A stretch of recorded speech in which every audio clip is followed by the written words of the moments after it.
Good morning. Welcome you all to the session about developing a multi-asterisk or multi-vendor, multi-label, multi-site platform. I'm not exactly telling how to set it up. I'm not going to tell how should arrange your servers or something. I will tell you something about the technical approach and principles and things you should keep in mind when you're building a foundation for a multi-site or multi-vendor, multi-label platform. First, something about myself. Well, I think this says it all. Well, I'm a software developer at Sitecore. I live in Groningen, and I like to build Windows Phone apps. I have two nice apps in the App Store. Lekker biertje, just a plain app for telling what the weather is like at this moment. I think all these points that are listed here are very common to all of us. Users of Sitecore, users of the page editors, so the content editors or the marketeers, experience a lot of problems when developers deliver stuff in the test environment or a staging environment. This has got random exceptions.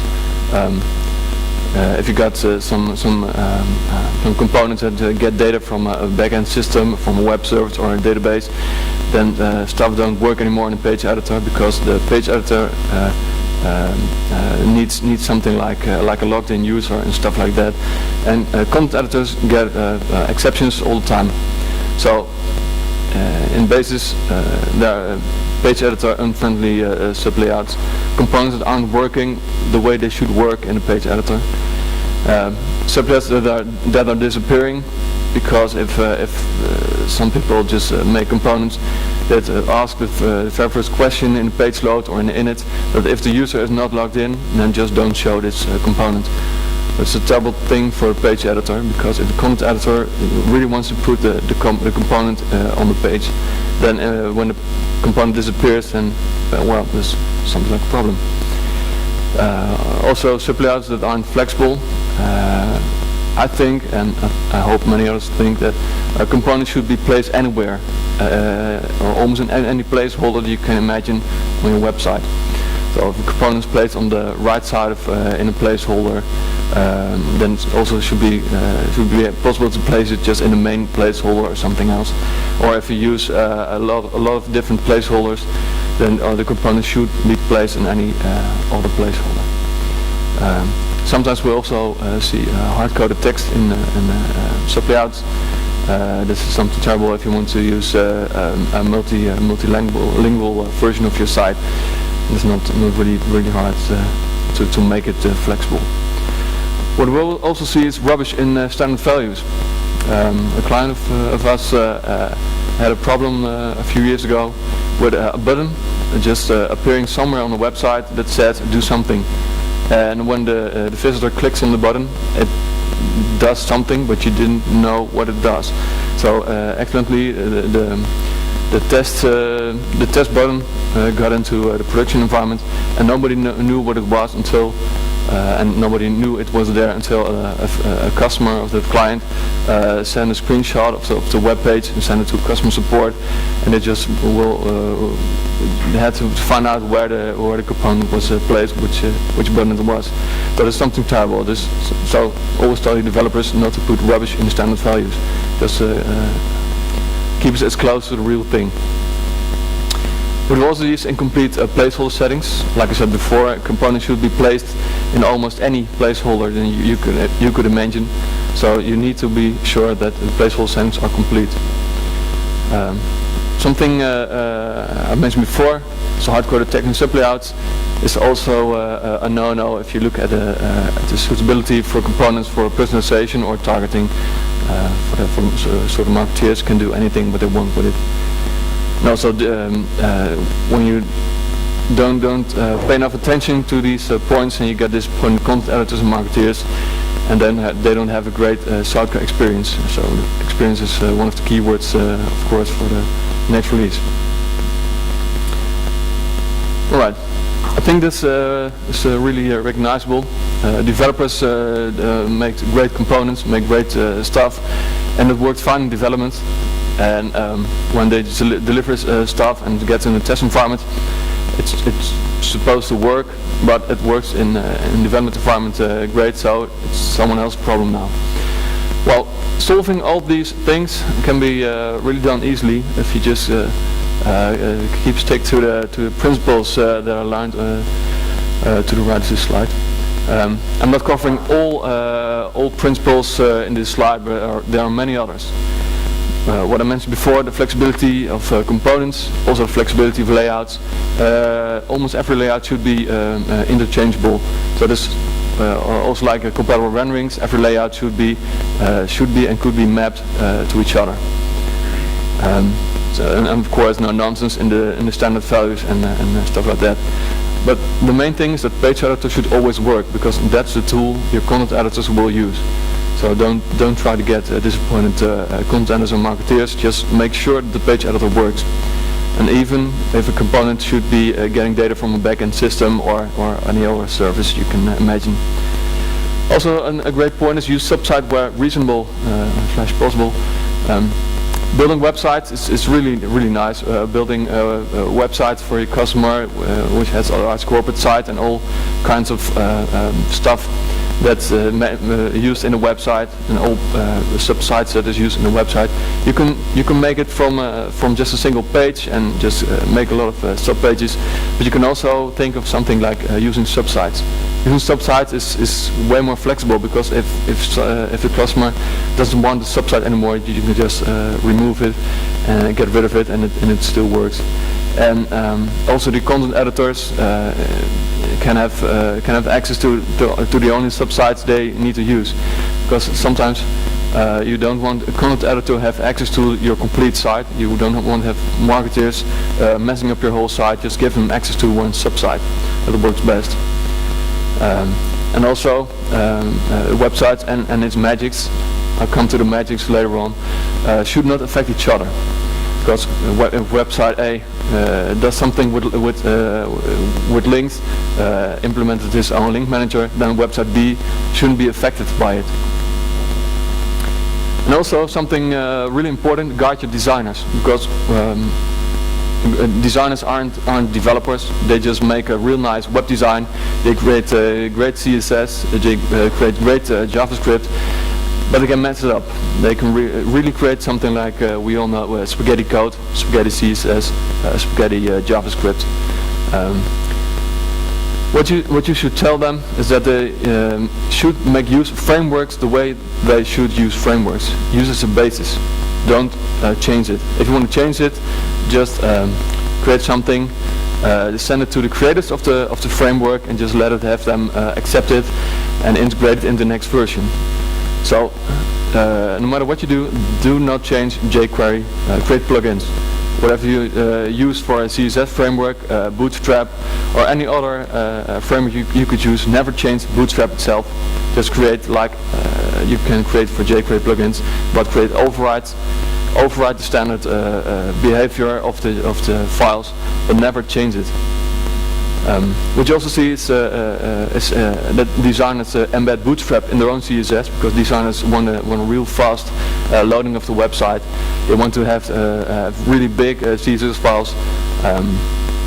One of our web designers recently delivered a skin for one of our company websites, and he just created a CSS file which embeds Bootstrap, which embeds all kinds of other files, and he delivered one big CSS file which is 175 kilobytes big. It's way too big. And what they also do is they just minify the JavaScript and the CSS. Well, for developers, it's a hell of a job just to go debugging with a minified CSS file. I think all of you know what I mean. What also is, in my perspective, is something you shouldn't want is externally hosted libraries like jQuery or fonts. Everybody knows the Google Fonts service. You go to the website, you pick a certain amount of fonts, you said I want these ones, you just get a CSS file, you use the CSS file in your layouts, and they just work. Well, some customers have regulations and rules that they can't use externally hosted files because of a security aspect or something else. But if you go to the other aspect that says something about fast loading of websites, then you shouldn't have your request going to the same web server. So that could be a reason that you use externally hosted files, libraries, and stuff, just to send requests to all different kinds of servers. Because if you use a jQuery library that's hosted by Google, then you get just the latest JavaScript library. And if other websites use it, then you still have it in your cache in your web browser. But that shouldn't always be the main reason why you would be using externally hosted libraries. So my advice is don't use it too often. Because why? Because you have to guide your designers. They shouldn't do optimization or minification. If you look at the left side, this says something about CSS. In this example, I've used Bootstrap and jQuery. So using Bootstrap really as a basis. If you want to change the way, for example, accordions or panels, collapsible panels are used, and you don't like the borders around it, just use overrides. Make the borders do something else, make the borders be invisible or something, whatever you want. Because I'll get to it later on.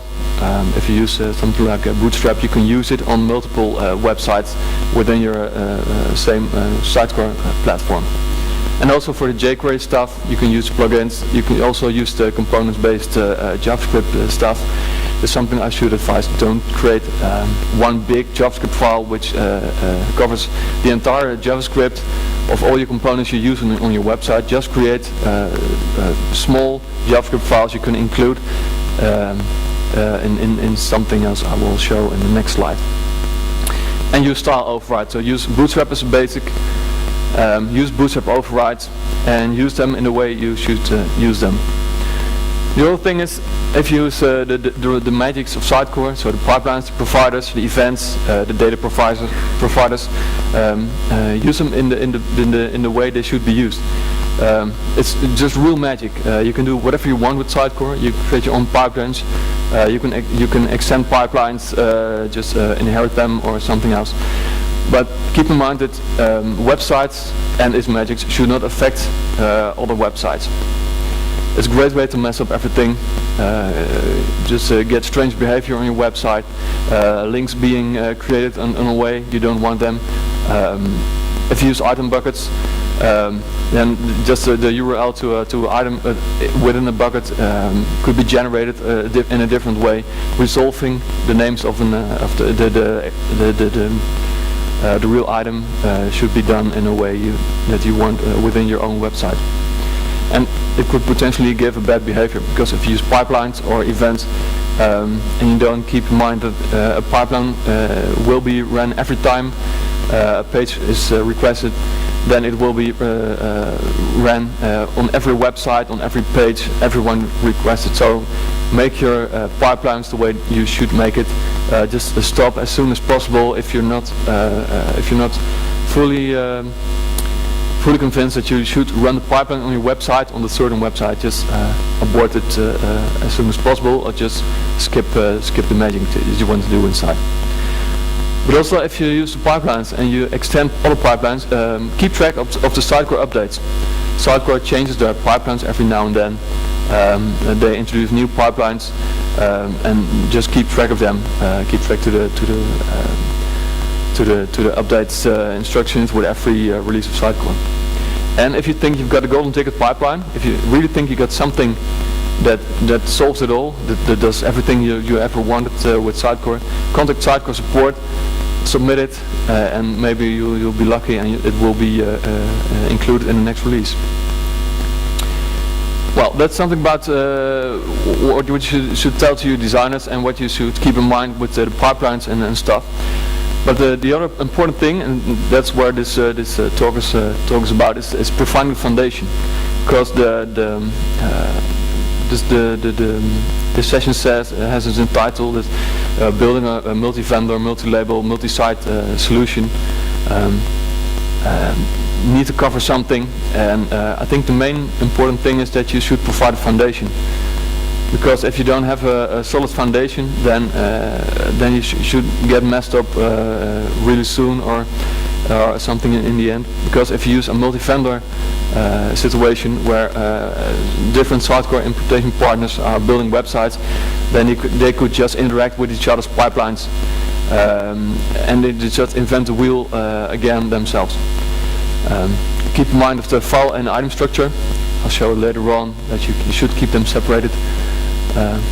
We all know that you should keep them separated in the content tree of Sitecore, but you should always keep them separated in a file structure. Keep your layouts and your sub-layouts separate. What you can provide in your foundation is the base class for sub-layouts and for your main layouts. Put every logic in it that you want to share with your vendors, that you want them to reuse. Because if you're building a foundation that should be fast enough, should be able to do everything you ever wanted with your sub-layouts, then your vendors can benefit of it. And if your vendors has something they really want you to get into your foundation, then they can just ask you to add it to your foundation. I'll come to the sub-layouts base classes later on. Something else is the optimization, minification of the styles and scripts. Earlier I told about guiding your designers that they shouldn't minify or optimize their JavaScript code and CSS. You just leave it to the platform. The platform in this case is of course ASP.NET stuff. And there's something really great like the web optimization parts that you can use for style bundles or script bundles.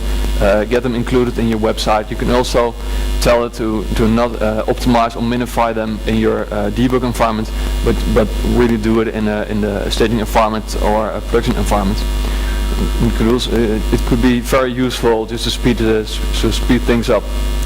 But also the important thing is that you should separate your navigation items from your content, because some people do think that your menu and all other stuff and your meta navigation should be one-to-one implementation of your website content.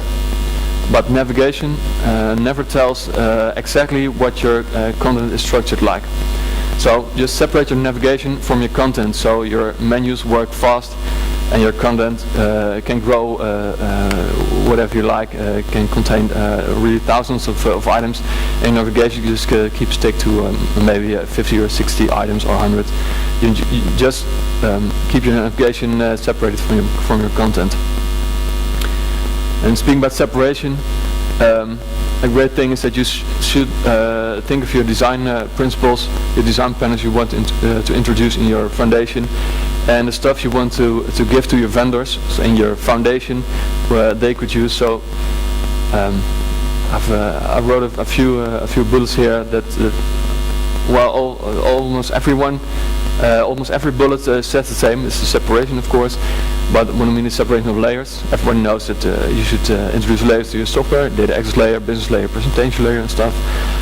But also separate your interfaces, separate your controllers, separate your models, views, view models, controllers and stuff. It says controllers two times, I know. But keep them separated, and the reason why is called says in the next slide. Is introduce something like dependency injection.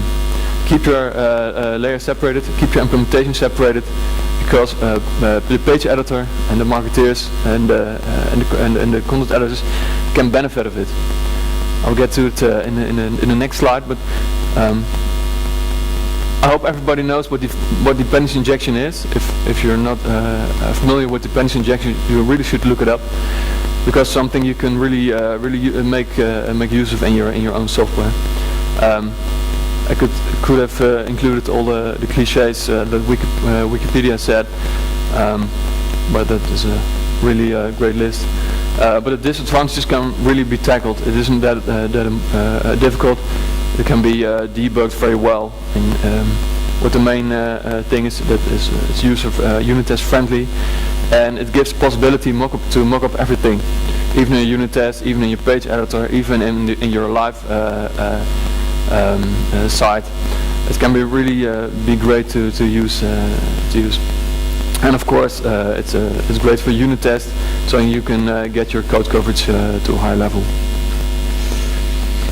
Well, dependency injection, it really makes you independent of external systems. In some situations, your content management environment doesn't have direct access to web services or other databases that are externally hosted or hosted within your own hosting environment. So in the page editor, you should mock things up. Data access layers don't need to be ready yet. So if you develop a component and you're dependent of a web service that has to be created, then you could use dependency injection just to get rid of the dependency here. So just use a mock implementation of your data access layer in the stage of where you're building your sublayout at that moment. And communication with backend system can be done quite easily. I will show it in a short demo afterwards. So dependency injection, we're told, is really page editor friendly, but it really depends on the developer. Developers should always keep in mind that every component, every integration should be working in the page editor. You can easily decide on which stage you are. Everybody knows the page mode of your Sitecore context, and you can use the page mode to tell the software which implementation it should use. If you want to use a real implementation or the mock implementation, or even when you use your own membership provider or role provider, you can use a dependency injection just to determine which base of users or roles you should use. But if you have a multi-label environment which customers need to log into to get their own data out of, then you could use dependency injection really well, just to determine which user base or role base you should be using. And it's one thing keeping your content satisfied, because if they just being confronted with weird behavior of components, components disappear, or components give random exceptions, and they just stop using Sitecore in a way, and then just really get disappointed. But the other thing is that it's really a way to get your what you see is what you get experience the way it should be. I will show it in a short demo. For the dependency injection itself, you can use anything you'd like. Sitecore uses Unity, but you could also use Castle Windsor. The glass mapper uses Castle Windsor, like I think most of you know. What I used is Ninject. Ninject is really nice, but one important thing is that you should keep your configuration in your code and not in an XML file. Because if you just create update packages, if you're using TDS or something, then sometimes configuration files aren't deployed in your staging environment or your production environment. And when you have your configuration in your code, then it just gets scanned over, of course, by a compiler. And if something like an implementation and the interface doesn't match anymore, then you're just confronted with it while you're compiling your code. You can really easily determine which bindings should be used on the constraints defined. You can switch implementations. Short demo, I will show it. And you should choose the right pattern for your sublayouts. What I used is for a model I used the code generation, which you can use from TDS. You can use the Valor T4 templates, or you can use the Glass T4 templates. They both work really well. What I use in my presentation, this is my ACX files, because I've created a demo environment and I didn't choose Razor syntax or the CSHTML files, but I use the ACSX files, so it's really ASP.NET web forms. I use view models to get the stuff that I want to show on my in my sublayout, and you use controllers, and you can even use stateful controllers. I'll show it later on, which returns view models to our presentation site, and also the base class for sublayouts. Well, a really good proof of concept of where this stuff's implemented is at Menzies. Menzies is a health insurance company, and it's really a multi-label company. Menzies has a few labels within it is also, of course, Mens itself, ASIVO, and Anderszorg, and also something like a HEMA zorgverzekering. I think most of you guys know it. Is also provided by Mensis. And the same implementation from the two upper ones, is Mensis and ASIVO, is really exactly the same code. The only difference between those two is two variables, which tells which brand it is and which code of the insurance policies is available. And the other side is a Bootstrap override file with the own colors, the own logo, and everything, the own fonts of what that website should show. And Anderszorg is a small label within Mensis that has a really different approach of looking up what health insurance policy you should be using. They also have a customer portal where you log into with your DigiD account. I couldn't make any screenshot of it because it would show other test data and stuff, which contains, of course, real stuff. But this is a real great implementation, and in the customer portals they have at this moment they have 4 different brands in it. These 3 and also HEMA. Next I want to show is a demo, and the demo shows things about optimization, the minification of the bundles, styles, and the scripts. I'll show something like the web activation. It's a really great alternative for the loader pipelines. I think everybody knows how to use the pipelines, and I think everybody uses a loader pipeline every now and then just to get things running. You can use web activation in a really great way because when you make a multi-vendor environment, a multi-site environment, then you don't have the global ASICs in the way you are used to in a normal ASP.NET Web Forms application. But you can use the web activation attributes just to get your code running just when the application starts. And we'll also show of course something about dependency injection and the mock implementations. First we'll show a bad implementation. I'll just show which and the stuff you will get in your page editor, and then I'll show what you should be doing. And I think a really important thing is that I'm not telling you how you should code it. It's just to get you triggered on the way you could code it.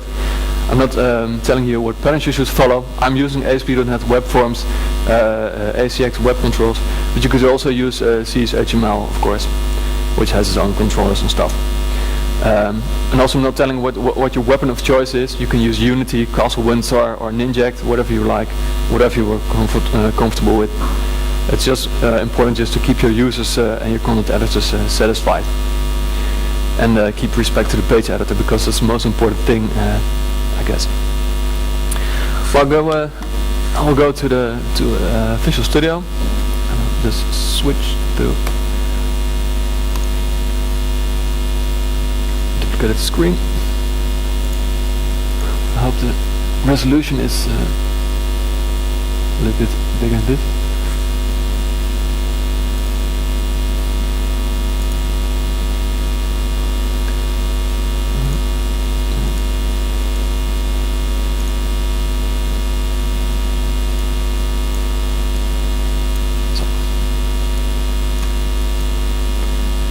Loading my website now.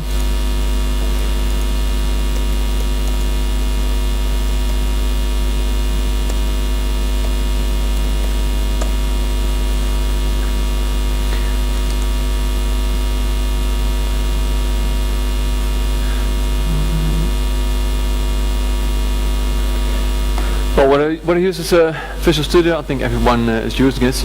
We're using TDS just to get the Sitecore items synchronized wherever you would like. I've built this demo in Sitecore 7.2, so things should look familiar.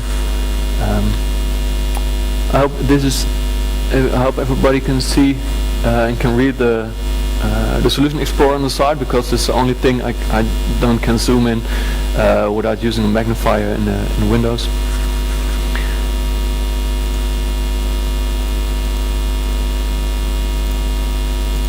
So what I've done, I've created a really simple website. I used a skin from one of our labels, it's Sitecore, of course, and I've used it just to make a really simple demonstration. This website is about recipes. You can log into, you can register yourself, you can keep track of your own recipes, you can add recipes and start sharing it with other users. It's really simple. It's not that hard to build. Just going to sit down. I'm first going to show what the website does. I can log into. Of course, I can register myself, and the website is really nice, responsive. So the menu is on the side, and I can look up everything.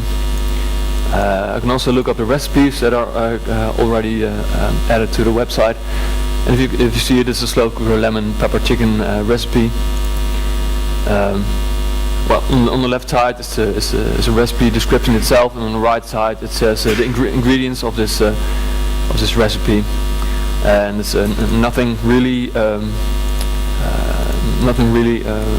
interesting than just these two recipes. Well, if I log into, I will get back to the site, and I get a drop-down menu on the recipe point, and I can see the two recipes, and can see my own recipe and the recipe by John Doe. I can look up my own recipes. I can add a new recipe, so I can say pancakes, and just add the recipe. I'll get into an edit mode where I can add ingredients.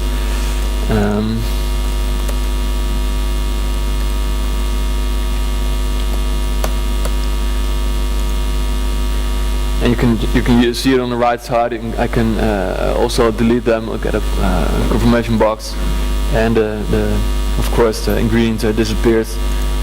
I can look at my recipes and see the pancake. I go to pancake and I can delete it. So my recipe is gone. Well, if we go to the content editor, first go to the desktop, because I wanted to show something about the separation of the Sitecore items, which is I think it's really important just to get your vendors convinced about that they should be keeping their website separated from others. You see, I've got the navigation folder over here. I've created a top navigation item, which has 3 items beneath it. It's a home item, which only says something about the title, the alternative text, and the item which it should navigate to. I've got a recipe item, which lists the two options below. And I'll just point to an item which you should navigate to if you click on the item. And I've got these pages within my website. It's my recipes page. I've got an add page, edit, my recipes, and stuff like that. If I go to the recipes, and I'll just go to the page editor, you see the recipes that are shown in the website. You see them. Why do you see them? Because I haven't. I don't need to be logged into to see these recipes. These recipes aren't based on the logged in user. These aren't my own recipes. If you go to my own recipes, then I just see the sweet banana pie recipe. If I go to the page where my recipes are shown, and I just go to there, and see, whoa, my recipes, you haven't got any recipes yet at your first recipe. Well, if a page in your page editor, you really want to see something like mock data, and really want to see something that your content editor is comfortable with, and it really should show something that is shown on the website if a user is logged in. And also, if you go to your recipe edit page and you click on go, then you can see something like, okay, edit your recipe. Okay, I don't see anything filled in. I don't see any ingredients. And if I go to a recipe detail and I click on it, I'll go back to the recipes page. Well, this is really weird behavior because I really wanted to go to the details page of the recipe. Well, I've created in my sublayout something like just look up if there's a recipe ID in the URL. Use it to load a recipe from the database. I'll just get it via the business layer and data access layer, of course. And if there's no recipe found for the specified ID, then I'll just go back to the recipes page. But what I created is really a way that most developers would be using if they're not using mock implementations or be aware of the page editor that really should be functioning right. If we go to the presentation solution folder, and I just go to the website, you can see the file structure over here. Everybody knows the upconfig include files. Within the include folder, I created a folder which says something about Sitecore blogs, because this is the name of the website.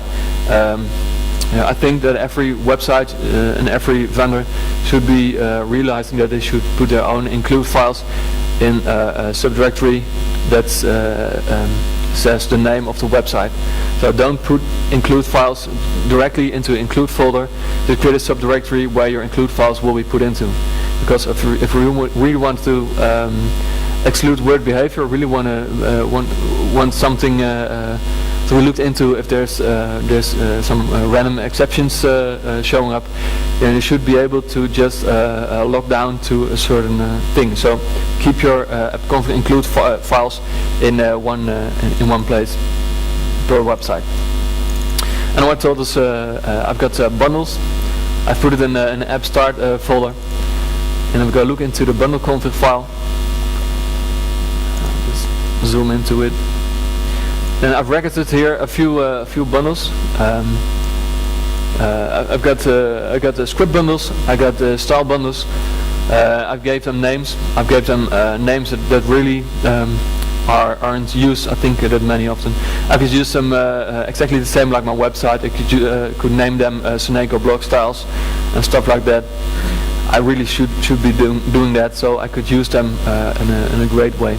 Because what you could do is what I already told, that you should build a foundation. So if you want specific style bundles or a specific framework like Bootstrap or specific versions of Bootstrap be used by your vendors or providing them, and you really don't want your vendors to be reinventing the wheel themselves, then you should really provide standard bundles, standard style bundles and script bundles to your vendors. So if you really want to be sure that visitors of your website, which are, I hope not, are using Internet Explorer version 7 or 8, and when they're confronted with jQuery version 2, then they're just not happy because version 2 doesn't support Internet Explorer version 7 and 8 anymore. So you really should stick to 1.11 of jQuery. So what you could do is just use a basic script bundle which uses the latest version of jQuery 1.11 or in the 1 series, and provide them to your vendors so they could use them. And you could use those bundles within your own foundation and provide it so they could use those bundles. What I told is I'm not using a loader pipeline just to get these bundles registered when application starts. So I use the web activator stuff. What I can say is that within this namespace, I want something to happen when the application starts. So post application starts, I want a method to be started, and this method is based in the bundle config class, and the method is called start. So what it does is when the application starts, just before everything goes up and running of Sitecore itself, it registers the bundles, and the bundles get loaded and they're available. Well, if you go look and how these bundles are really being shown to the in the ASPX files, then just scroll to this part. These are the only 2 lines I need to use. This to get my blog styles bundle, my styles bundle, and my blog script bundle being loaded. I also have a fallback if someone is visiting the site which has a lower version than Internet Explorer version 9, because of course version 7 and 8 of Internet Explorer aren't able to use media queries, so responsiveness won't work. And I use those bundles also in the bottom of my website. I also got scripts plugins, jQuery plugins that will be used, and I'll load them as latest as possible. So I put them in the bottom of my website. So you should provide those basic frameworks from your foundation site. In this demo, I've used those bundles only in my own website, but I could have put Bootstrap in my foundation.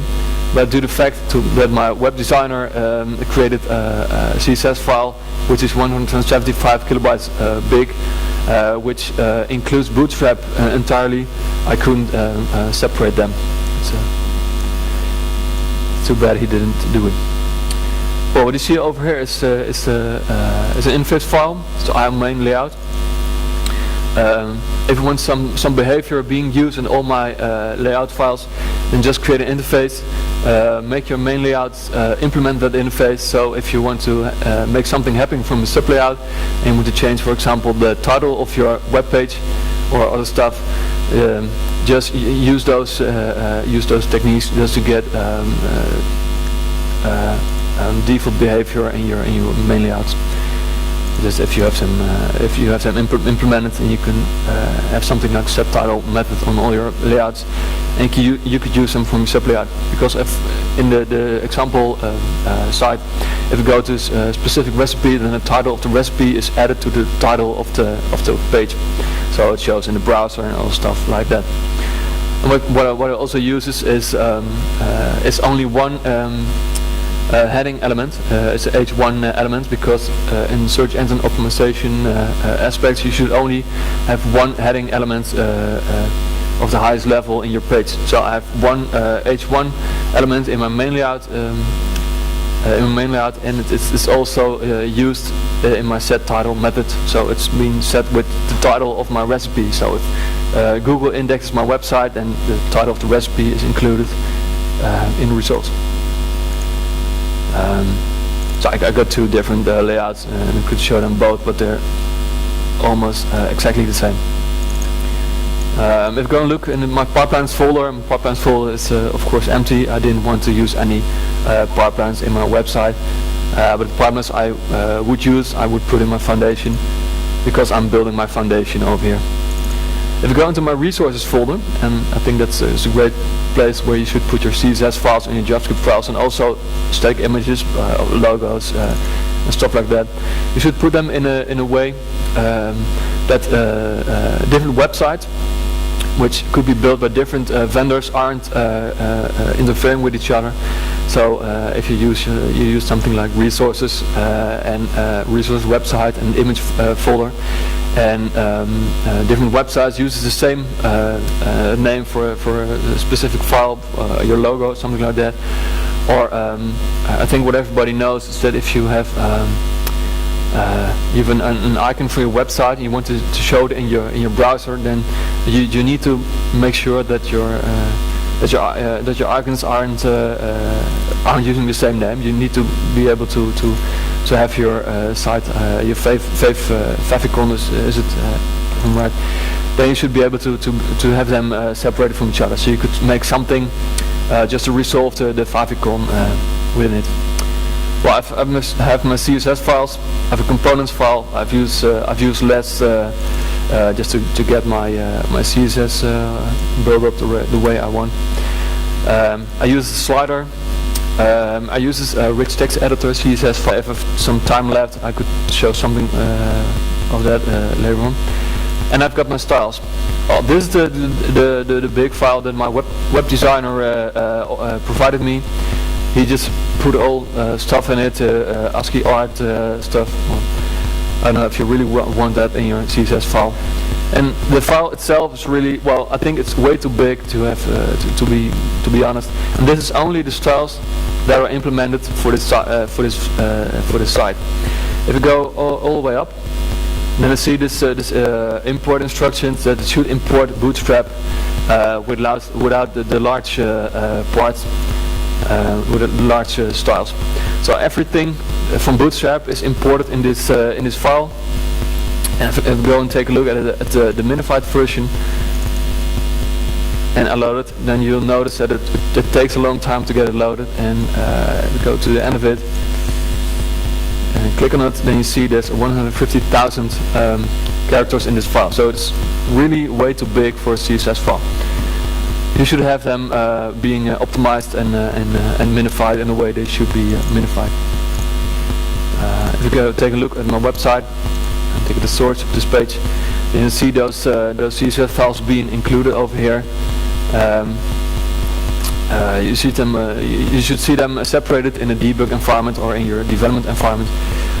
But I could also instruct it that it should be enabling optimizations in my debug situation. What I'm saying here is when I'm in the debug mode, then I want the optimization enablement disabled, of course. I could set it to true and have my site built. Things should be ready. If I refresh my web page, take it to source, and I will see just 2 lines of code over there. There's my styles bundle and my script bundle being loaded on this page. It should be. I think I've got something in my foundation which has something else. But it should be having my CSS files and my JavaScript files optimized the way I want. Well, if we go to the way that I want to have really page editor friendly components, I really should be looking into my controller stuff. If you can see, I've got a separate controllers project which has my own controllers and my mock implementations. And when I go to my recipes controller, then I've got a few methods over here. It says initialize my recipes view model, which actually initializes my recipes view model. It shows my own recipes or my latest recipes, and it gets the recipes from the business layer, and it just gives them. We also have my dependency injection configuration, and if I look into that, then I see that these 3 lines over here. This says this is my implementation without the mock implementation. So if we just uncomment this and get this thing working, you should notice over here I've got 2 implementations which are suitable for my recipe controller. This is of course my recipe controller itself, and also my mock implementation of my recipe controller. I'm deciding whether I should bind the real controller or the mock controller based on a state which is determined by what I call a state helper. It only returns if I'm in a normal state or mock state. And the normal state, of course, is saying something like the start of context site is available, and the page mode is normal, because that's the live mode, of course. And all other states will be telling that I'm working in a mock state. So if I build these changes and I go to my website, then I'll see things being loaded again. Takes a while. I can log into the site and really go to the recipes. I see the recipes. I can look at my own recipes. I can click on it. I can see it. I can edit it, and everything works. But what we saw before, that if I'm working in the page editor and I go to the detail page of a recipe, then I was redirected to the recipes view. So if I just go to the recipe page and I go to it, I will see a mock implementation of a recipe. So what I actually did is implementing my mock controller, and when I'm getting my recipe view model initialized, I will get a mock implementation. I will get my fake recipe. In this case, it is sweet pancakes. Then we go to the recipes container itself. It just gets two recipes added to my view model when I'm initializing it, and I'll just see the implementation. Well, you could imagine that if I'm doing stuff, there's not really in the way of defensive programming. I really expect something in the URL, and I'm trying to parse something from it, and I'm getting something like an exception because the parameter wasn't there. Then the page editor breaks down, and you get a yellow screen or something, or you just get the error page. There's something the user doesn't want, and then your page editor really isn't working out great. So that's why you should really implement mock data, and I think dependency injection is a really great way just to get these mock implementations to work really well. I also got something like a security controller, and I've got a mock implementation of the security controller. If you look into this, the mock implementation, then you see there's a few methods. Of course, a login method which has a username and password method. Also a method where you only put a username in, and register user method, of course. And also, I think the most important thing is that is a property which says if a user is authenticated or not. If I'm working in the page editor, of course, because my website and the page editor both implement form authentication model, then the controller should say, the real controller should say, well, you're authenticated.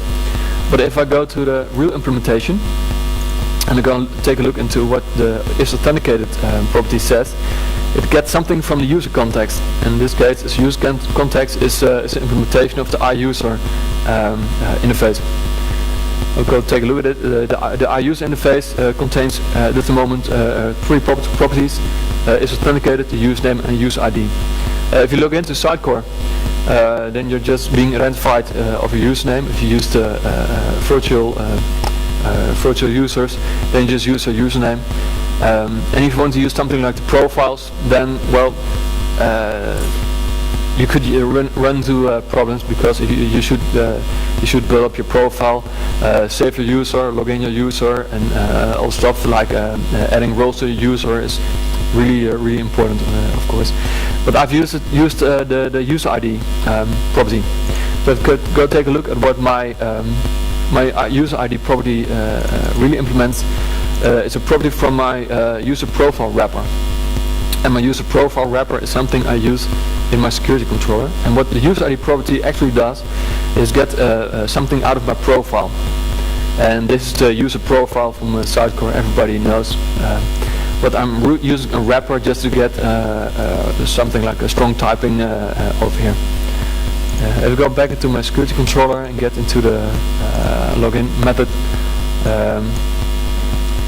and you see that I'm first logging out the user, getting the user by username, and I get implementation from the user and business context, which also implements the interface. And if user isn't found, then of course the value of false is being returned. If user exists, then I'll just build up a virtual user, put the username in. I said, oh, the user is logged in. I'm building up the user profile wrapper, which I put the virtual user in. I'm setting all those profile fields. I'm setting the profile, and well, I have a security helper which says, well, you should take a look at the session fixation stuff. If someone wants to know more about it, it's one of the things that the OWASP top 100 has in its top 10. Because if you're logged out from a website, then sometimes you're really not logged out. If you just capture a session in Fiddler and just reissue a request, then you will see sometimes that you're still logged in.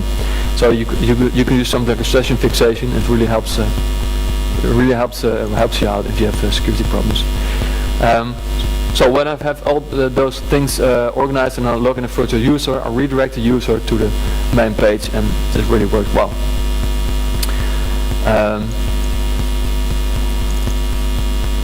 What I also have is something like an accordion controller. Everybody knows rich text fields, and the way that some content editors really want something like accordions or collapsible panels on their website, and you're thinking of something. Well, how could I mention? How could I make those things work? I've made it something that works with simple rich text fields. In the page editor, it really shows up like a rich text field. Users can type their rich text into. They use headings within it. They when they save it and they just get into page editor, they could really read read the text without the panels. If they go into the preview mode or into a website, and you just see more, really nice accordions, and this done by the accordion controller. It gets the raw HTML and just creates it into really nice collection of accordion items, which says something about the title and the body of the accordion items. So what I think is that those logics shouldn't be put into the ACX component itself. Just get those logics to the controller implementations, so you can make them being tested with unit test. That works really well. I don't know how much time I got left. I think there's really 0 minutes left. 3 minutes. Okay. Back to my presentation. I need to go to the last slide because, of course, the organization of this conference asked me to show this last slide. To thank you to the sponsor of this day.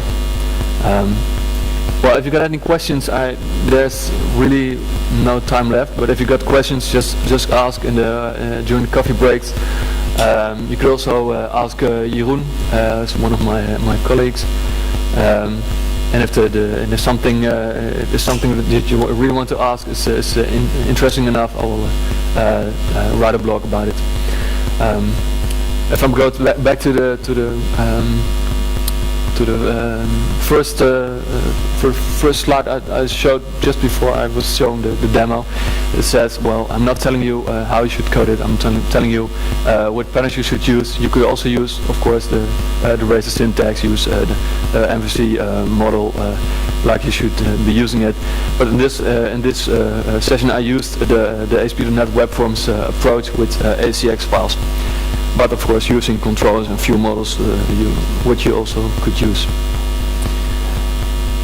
So, someone got a question? Just ask during the coffee breaks.